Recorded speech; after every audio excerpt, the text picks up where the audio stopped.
The Pacific stretched in every direction, a slate-gray plain meeting the horizon in an indistinct seam.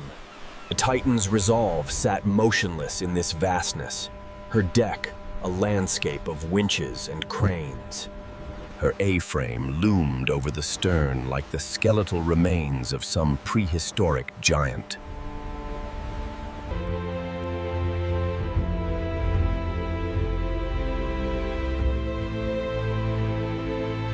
Five years of research led here, to the coordinates of the SS Kimberly Star, lost 63 years ago. The recovery team moved with the efficient purposefulness of specialists.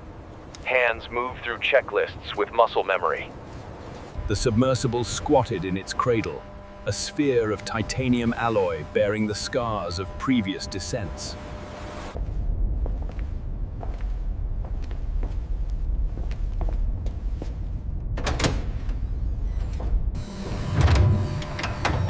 The three-person crew sealed themselves inside through the single hatch.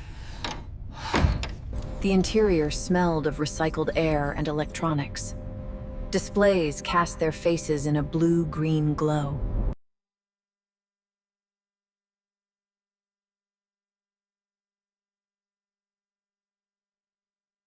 The crane lifted the submersible with precision, swinging it outboard over the water. The submersible descended on its cable. Water rose up the viewports. The cable released. They were free now, suspended in the water column. Thrusters engaged with a muted whir. The submersible began its long fall into darkness.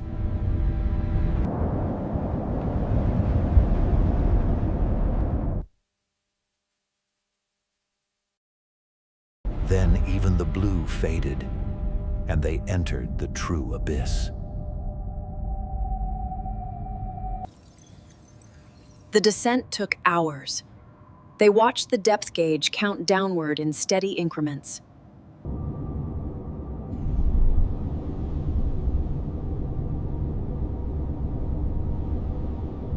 The mission specialist reviewed archival materials, engineering diagrams, manifest records, survivor testimonies.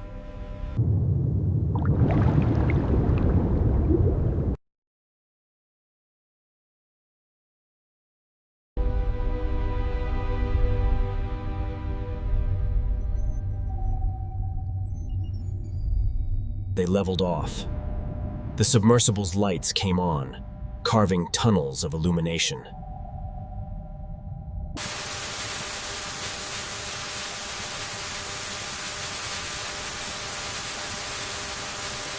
The search pattern began. They moved across the seafloor in parallel transects, a meticulous gridwork.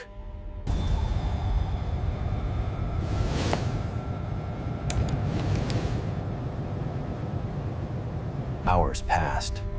The pilot made constant small corrections.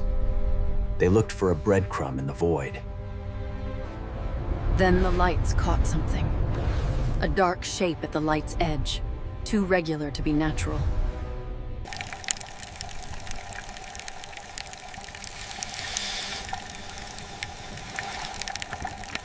They documented the finding, the first breadcrumb leading to the main wreck site.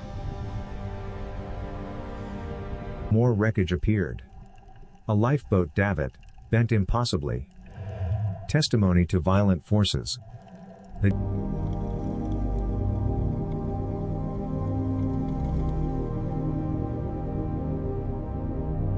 Her name was still visible in letters 2 meters high, each character now home to colonies of deep-sea life. The stern lay beyond, its massive propeller jutting up, wrapped in sheets of bacterial mats that moved with a life of their own. Approach slowly. Mind the instability.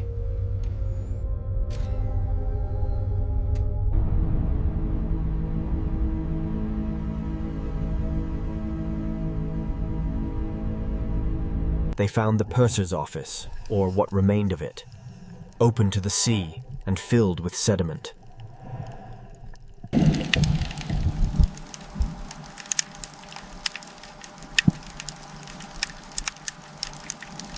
The magnetometer reading was unmistakable.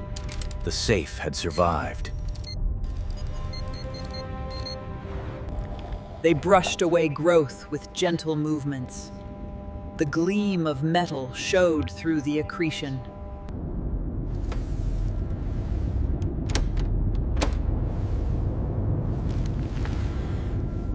The retrieval required precision. One wrong move could collapse the surrounding structure.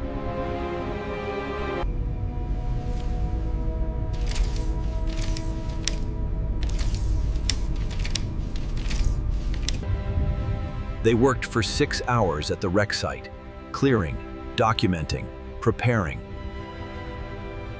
They attached the first lifting cables, each strand stronger than steel, designed for the abyssal pressure.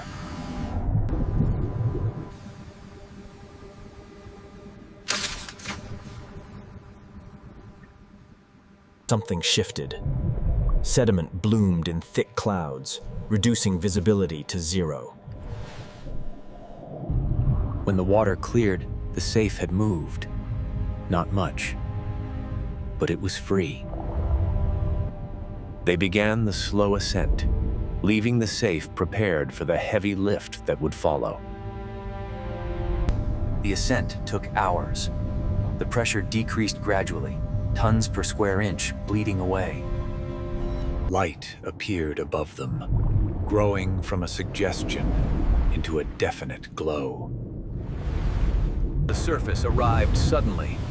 Sunlight blazed with an intensity that made them squint. The Titan's resolve loomed above them, her deck bustling with activity. The crane engaged, and they rose from the water, the whole vessel gleaming in the afternoon sun. The hatch opened. The smell of the ocean rushed in, salt and diesel and living water. There was no time for rest. They briefed the deck crew on what they had found. Night fell. The A-frame was rigged with cables tested to tolerances with a safety margin of 5 to 1. At midnight, the heavy lift operation began. The cables descended into the darkness. At midnight, the heavy lift operation began. The cables descended into the darkness. A remote-operated vehicle descended alongside, its cameras providing visual confirmation.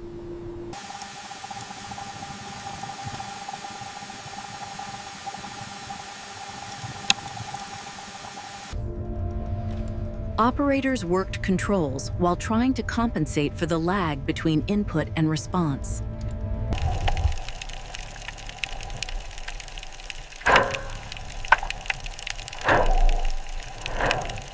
The winches engaged.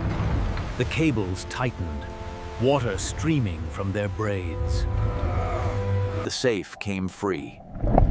Sediment bloomed like an underwater sandstorm. It was rising, ascending at 1 meter per second. Organisms that had made their home on it fled or died.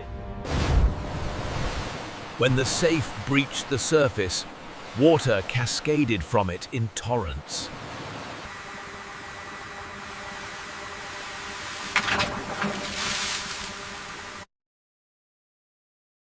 For a moment, they simply stood and looked. This object, hidden for 63 years. The cleaning process began. High-pressure jets stripped away the outer layers of growth. Then the harder accretions, barnacles and tube worms, had to be chipped off manually. Beneath it all, the safe emerged. The metal was pitted and stained, but the structure was sound.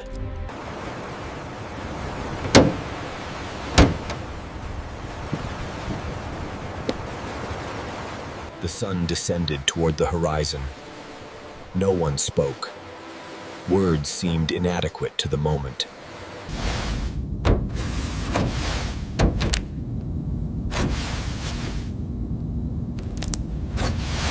The pilot stood with eyes distant. perhaps thinking of the descent, of those hours in the darkness. The sensor operator reviewed images, already beginning to turn recovery into data points and reports.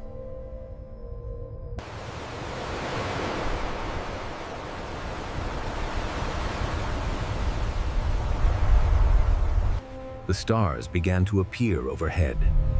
The ship's deck lights came on, destroying the twilight.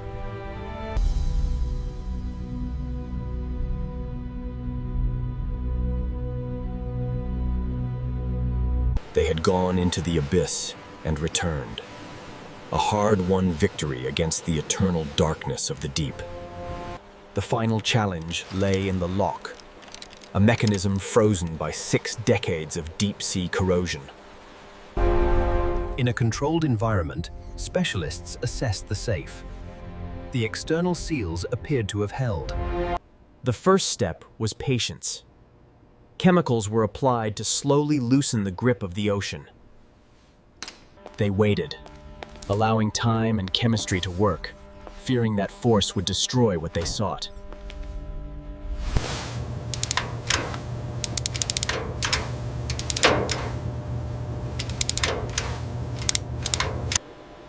He worked the dial with a surgeon's touch. Each movement was a negotiation with decay.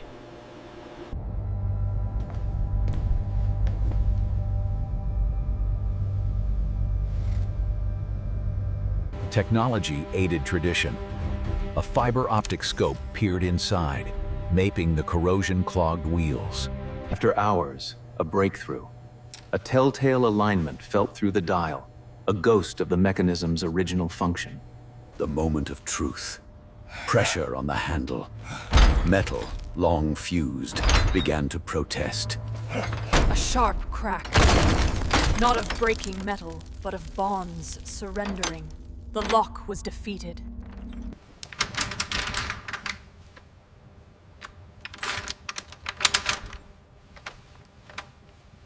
The seal, preserved by the abyssal cold and pressure, resisted. Then it released with a sigh.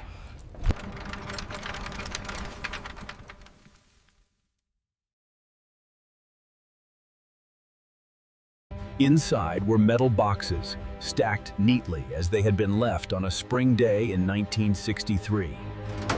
The process of reclamation began, cataloging, evaluating, marking each stone that had returned from the dark.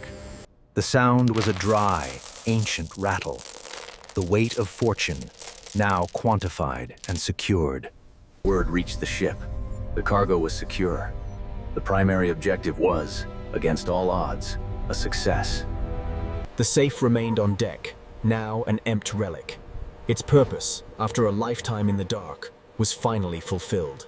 The safe remained on deck, now an empty relic. Its purpose, after a lifetime in the dark, was finally fulfilled.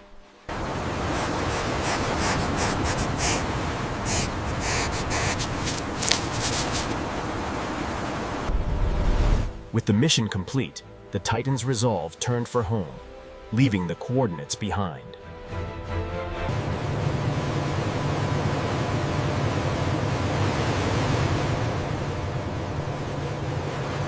The tension of the hunt was gone, replaced by the easy camaraderie of shared, successful labor. For some, the victory was tempered. The fortune was recovered, but the men who went down with the ship were not. 63 years earlier, a storm raged. The Kimberly Star. Brace for impact! Hard right rudder, now!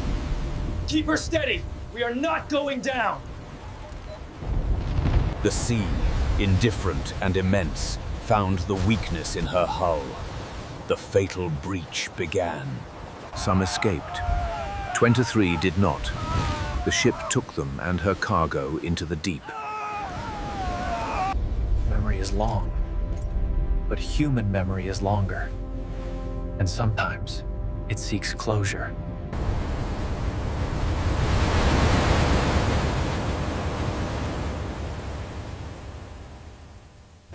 The wreath vanished astern, a small gesture on the boundless water.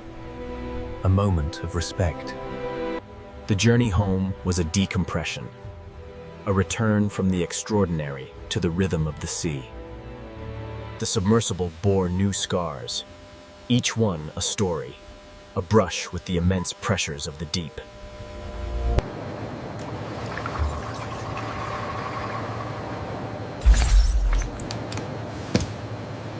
A sight of land.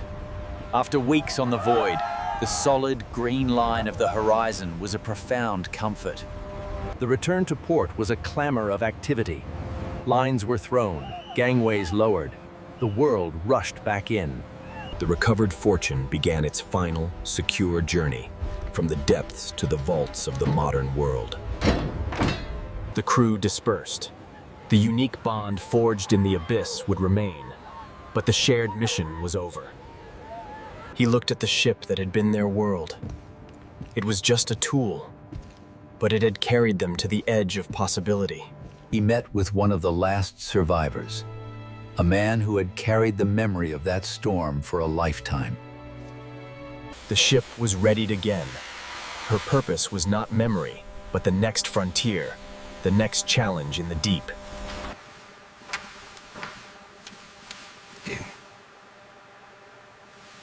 What was anything?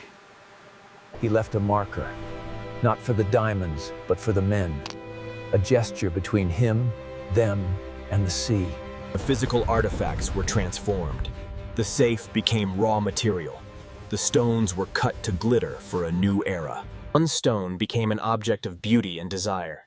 Its 63-year journey in darkness was invisible, unknown to its new owner. He returned to the sea, not to work it, but to remember it, to feel its scale and his own small place within it.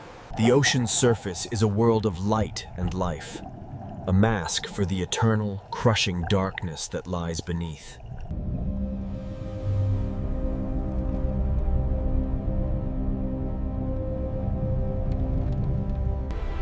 He carried the weight of that darkness now. But he also carried the weight of proof. Jimmy?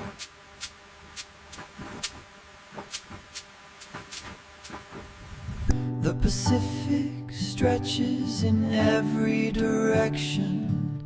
It gives nothing and... The legal and financial machinery concluded.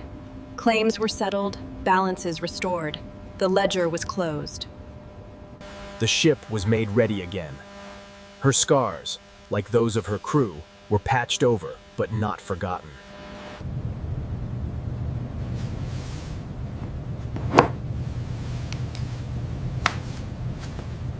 She sought out the opposite of the abyss.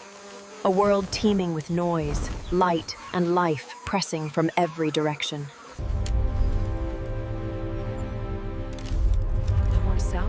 And the save proved valuable. The public story was told. It was accurate, but it could not convey the feeling of 2-mile-deep darkness.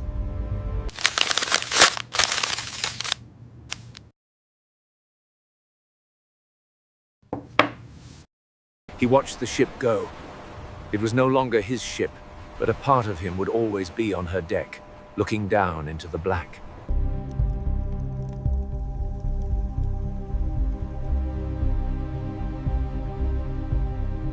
Daddy's boat that goes really deep. The story was passed down, simplified, transformed in... He hung them side by side, a before and an after. The connection between them was the cold, dark heart of the story. Her analysis revealed something unexpected. The wreck had created an oasis of life in the desert of the abyssal plain. So how is everyone back home? They're good, they're good. Just trying to keep the dog from eating my slippers, honestly. Oh, I don't miss those days. Give him my best. It was in the silence between words, the understanding that needed no voice. Then they moved on with their days. The safe's metal found a new purpose: to tell a streamlined version of its own story to museum visitors. The diamond fulfilled its destined purpose: to be desired, to adorn, to signify love or status. Its history was irrelevant.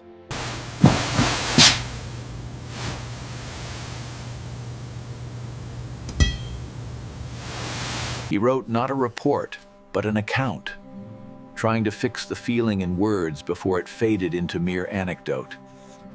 He watched the storm approach, feeling a professional respect for its power and a survivor's empathy for those caught in it.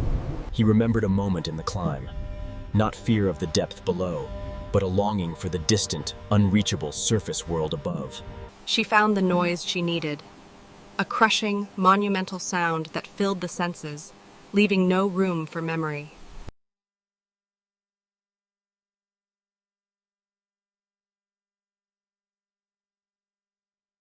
On that spot, he could almost feel the chill of the safe, hear the quiet hum of the ship, see the sunset on the crew's tired faces.